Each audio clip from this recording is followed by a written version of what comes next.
BJPക്ക് ക്രിസ്ത്യാനികളുടെ ക്രൈസ്തവരുടെ വോട്ട് വേണം, പക്ഷേ അവരുടെ ആചാരങ്ങളോട് മുഖം തിരിക്കുന്നു. അവരുടെ ഈ കരോൾ പോലെയുള്ള പ്രധാനപ്പെട്ട ആഘോഷങ്ങളെയൊക്കെ തന്നെ ഒരു ക്രിമിനൽ സ്വഭാവമുള്ള രീതിയിൽ എന്തുകൊണ്ട് കാണുന്നു? കാരണം ആ രക്ഷിതാക്കളുടെ പ്രതികരണം കേട്ടില്ല, അവർക്ക് പുറത്തേക്ക് ഇറങ്ങാൻ പോലും ഭയമെന്ന് പറയുകയാണ്. ക്ലിമീസ് മാമ തിരുമേനിയുടെ വാക്കുകൾ കേട്ടല്ലോ. അപ്പോൾ ദൗർഭാഗ്യകരമായ സംഭവം അത് ഒന്നല്ല, പലകുറിയാണ്. ഇവിടെയല്ല, ഇന്ത്യയിലെമ്പാടുമുണ്ട്. എന്തുകൊണ്ട് ഇങ്ങനെ സംഭവിക്കുന്നു? അല്ല, കേരളം ഒഴിച്ചുള്ള മറ്റ് ഉത്തരേന്ത്യൻ സംസ്ഥാനങ്ങളിൽ ഇത്തരം സംഭവങ്ങൾ ധാരാളം ഉണ്ടായിട്ടുണ്ടെങ്കിലും കേരളത്തിൽ ഒരുപക്ഷെ അത്തരം സംഭവങ്ങൾ കുറവായിരുന്നു. അത് ഇപ്പോൾ ഏതാണ്ട് അതിനും ഇപ്പോൾ പിന്നെ കേരളത്തിൽ പാലക്കാട് ഒരു സംഭവം നടന്നു, വാളയാർ സംഭവം നടന്നു എന്ന് മാത്രമല്ല, അതിനെ BJPയുടെ ഉത്തരവാദിത്തപ്പെട്ട ചില നേതാക്കൾ, ഇപ്പോൾ പാലക്കാടിലെ കൃഷ്ണകുമാറിനെ പോലുള്ള നേതാക്കളുടെ വാക്കുകൾ ശ്രദ്ധിച്ചില്ലേ? ആ കുട്ടികൾ മദ്യപിച്ച് പോന്നു. ആ കുട്ടികളുടെ ഫോട്ടോ കണ്ടതാണ്, സ്കൂളിലെ കുട്ടികളാണ്. പിന്നെ ഷോൺ ജോർജ് പറയുന്നു ആ കുട്ടികൾ പള്ളിയിൽ നിന്നുള്ള കാരൽ സംഘമല്ല, പള്ളിയിൽ നിന്ന് ആവരില്ല. പലപ്പോഴും നമ്മുടെ അതെ, നാട്ടിലെ ക്ലബ്ബുകളും കുട്ടികളും സാധാരണക്കാരും ഒക്കെ പല രീതിയിലുള്ള കാരൽ സംഘങ്ങളുമായി ഈ സമയത്തൊക്കെ ഇറങ്ങാറുണ്ട്. പിന്നെ ജാതിയില്ല, മതമില്ല. അതെ അതെ, അതിനെല്ലാവരും പ്രോത്സാഹിപ്പിക്കുകയും അതിനെ സഹായിക്കുകയോ ഒക്കെ ചെയ്യും, അവർക്ക് സംഭാവന നൽകുകയൊക്കെ ചെയ്യും. നമ്മുടെ നാട്ടിലൊക്കെ നമ്മളെല്ലാം നിത്യവും കാണുന്നതാണ്.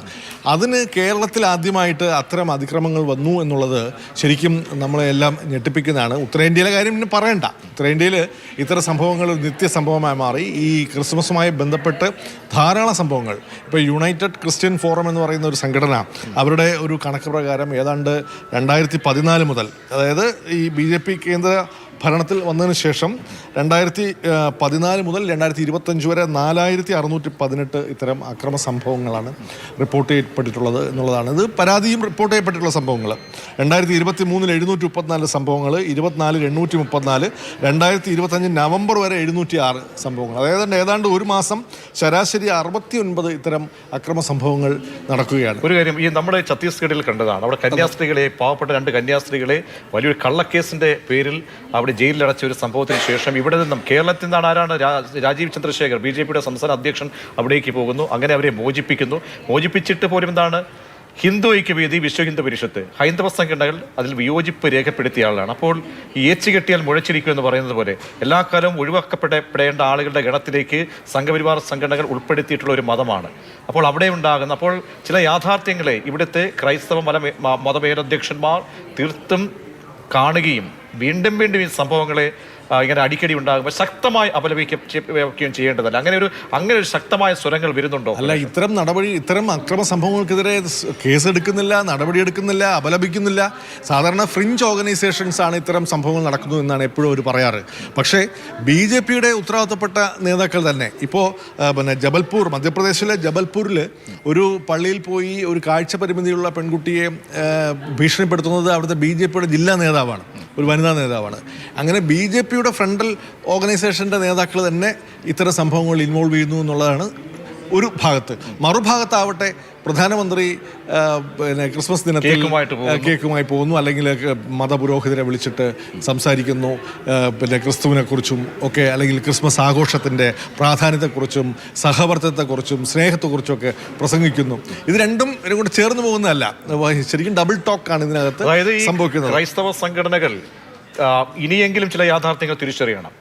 ഇതിനകത്ത് ഒരു പ്രശ്നം എന്ന് പറയുന്നത്, ഇപ്പോൾ BJP ഭരിക്കുന്ന സംസ്ഥാനങ്ങളെല്ലാം എടുത്തു നോക്കുക, അവിടെ എല്ലാം മതപരിവർത്തന നിരോധന നിയമം എന്ന് പറയുന്നൊരു നിയമം പാസ്സാക്കിയിട്ടുണ്ട്. ഈ നിയമം പാസ്സാക്കിയതിന് ശേഷമാണ് എല്ലാ സംസ്ഥാനങ്ങളിലും ഇത്തരം സംഭവങ്ങൾക്ക് ഒരു ഔദ്യോഗിക പിന്നെ അവർക്കൊരു പ്രൊട്ടക്ഷൻ, അവിടുത്തെ പോലീസും അതിനെ കണ്ണടക്കുകയാണ്, അവരോടൊപ്പം ചേരുകയാണ്. അപ്പോൾ സ്വാഭാവികമായിട്ടും ഇതിന് നിയമപരമായി അവർക്കിതിന് അവകാശമുണ്ട്. കാരണം ഇതെല്ലാം മതപരിവർത്തനത്തിൻ്റെ ഭാഗമാണ് ഇത്തരം ആഘോഷങ്ങൾ എന്നാണ് അവരുടെ വാദം.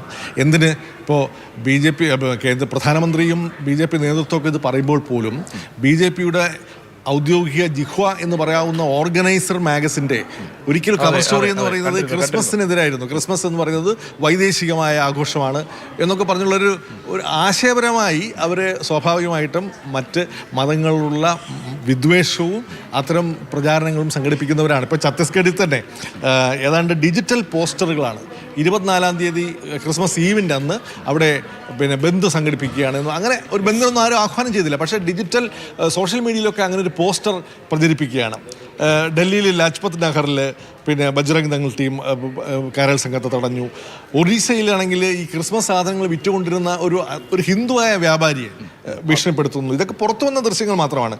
ഇങ്ങനെ ധാരാളം രാജസ്ഥാനിലെ ദുംഗാപൂരിൽ, ബച്ചുവാടയിൽ, അതുപോലെ തന്നെ ഈ സൺഡേ പ്രാർത്ഥന തടസ്സപ്പെടുത്തിയ സംഭവങ്ങൾ, പിന്നെ VHPയുടെ ഒരു നേതാവ് സുരേന്ദ്ര ഗുപ്ത എന്ന് പറയുന്ന നേതാവ് ക്രിസ്മസ് സെലിബ്രേഷനിൽ നിന്ന് ഹിന്ദുക്കൾ വിട്ടുനിൽക്കണം എന്ന് ആഹ്വാനം ചെയ്യുന്നുണ്ട്.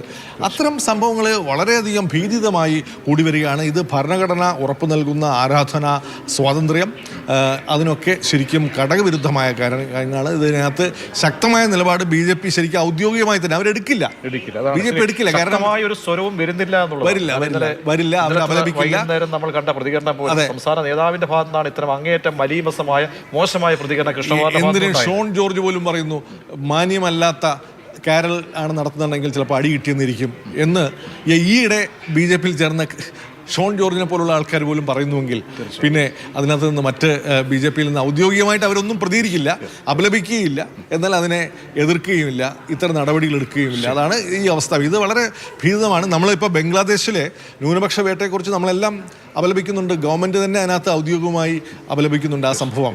ഏതാണ്ട് ബംഗ്ലാദേശിന് സമാനമായ അവസ്ഥ എന്ന് പറയാമോ? ഇവിടെ ന്യൂനപക്ഷങ്ങളെ വേട്ട നടത്തിയിട്ട് നമ്മൾ ബംഗ്ലാദേശിലെ ന്യൂനപക്ഷ വേട്ടയെക്കുറിച്ച് മാത്രം അപലപിച്ചിട്ട് കാര്യമുണ്ടോ? തീർച്ചയായും. അപ്പോൾ ഒരു ഇരട്ടത്താപ്പാണോ ഇക്കാര്യത്തിലൊക്കെ കാണിക്കുന്നത്? കാരണം അങ്ങേയറ്റം വിദ്വേഷം വമിപ്പിക്കുന്ന രീതിയിലേക്ക് നമ്മുടെ ആഘോഷങ്ങളെ പോലും അങ്ങനെ സമീപിക്കുന്നു, ആ കണ്ണുകളോടുകൂടി കാണുന്നു എന്നതിൻ്റെ ഉദാഹരണമാണ് പാലക്കാട് സംഭവിച്ചത്.